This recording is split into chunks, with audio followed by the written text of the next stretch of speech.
ನಮ್ಮ ಜನಪದರು ಯಾವುದೇ ಕೆಲಸವನ್ನು ಮಾಡುವಾಗ ಹಾಡುಗಳನ್ನು ಹೇಳಿಕೊಂಡೇ ಮಾಡ್ತಾ ಇದ್ರು. ಕುಟ್ಟುವ ಹಾಡು, ಬೀಸುವ ಹಾಡು, ಕೇರುವ ಹಾಡು ಹೀಗೆ ಎಲ್ಲಾ ರೀತಿಯ ಕೆಲಸವನ್ನು ಮಾಡುವಾಗ ಅದಕ್ಕೆ ತಕ್ಕಾಗಿ ಅವರು ಒಂದೊಂದು ಹಾಡುಗಳನ್ನು ಹಾಡ್ತಾನೆ ಇದ್ರು. ಅದಕ್ಕಾಗಿ ನಾನು ಇವತ್ತು ನಿಮಗೆ ಕುಟ್ಟುವ ಹಾಡನ್ನು ನಾನು ಹೇಳ್ಕೊಡ್ತಾ ಇದ್ದೀನಿ. ನೀವು ಕೂಡ ಹಾಡಿ ಅದನ್ನು ಆನಂದಿಸಿ. ಕುಟ್ಟುವುದೇ ಖುಷಿ ಬಾಳ, ಬೀಸುವುದೇ ಬಿಗಿ ಬಾಳ, ರೊಟ್ಟಿ ಸುಡುವುದೇ ಸಖಿ ಬಾಳ. ರೊಟ್ಟಿ ಸುಡುವುದೇ ಸಖಿ ಮೂರನೆಯ ಅತ್ತೆಮ್ಮ, ಈ ಮೂರು ಕೆಲಸ ನಿಮಗಿರಲಿ, ಉಳಿದ ಕೆಲಸವೇ ನನಗಿರಲಿ ಅತ್ತೆಮ್ಮ.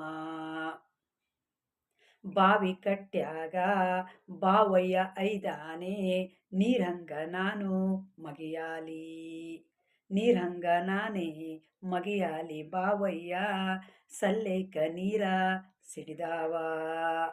ನೋಡಿ, ಕುಟ್ಟುವುದು ಖುಷಿ ಬಾಳ, ಬೀಸುವುದು ಬಿಗಿ ಬಾಳ, ರೊಟ್ಟಿ ಸುಡುವುದು ಸಖಿ ಬಾಳ.